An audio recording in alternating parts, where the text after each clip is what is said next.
مرغدین میں نہ کوئی ساحل ہے نہ محروم ہے، عبد و مولا ہے نہ کوئی حاکم و محکوم ہے۔ جانتا ہوں سائل و محروم ہے تقدیر حق، عبد و مولا حاکم و محکوم ہے تقدیر حق۔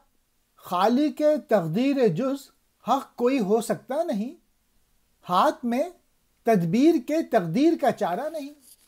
یہاں نہ کوئی ساحل ہے اور نہ کوئی محروم ہی ہے، نیز یہاں نہ کوئی غلام ہے نہ کوئی آقا، نہ کوئی حاکم ہے اور نہ کوئی محکوم ہی ہے۔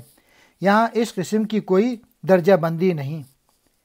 سائل اور محروم ہونا تو حق کی تقدیر یا منشا ہے، اور اس طرح حاکم یا محکوم ہونا بھی منشا ایزدی ہے، یعنی اللہ تعالیٰ جسے چاہے سائل بنا دے، جسے چاہے محروم بنا دے۔ علامہ اقبال کہتے ہیں خدا کے سوا تقدیر پر کا کوئی اور خالق نہیں، اور تقدیر کا علاج تدبیر سے ممکن نہیں۔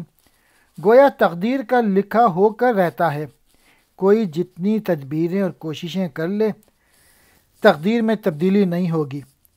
دراصل علامہ نے اپنے یہاں کے نام نہاد ملاؤں کا نظریہ پیش کیا ہے جو اسلام کے مطابق نہیں۔ قرآن کریم میں ارشاد خداوندی ہے، تم جتنا کچھ کرو گے اس قدر تمہیں ملے گا۔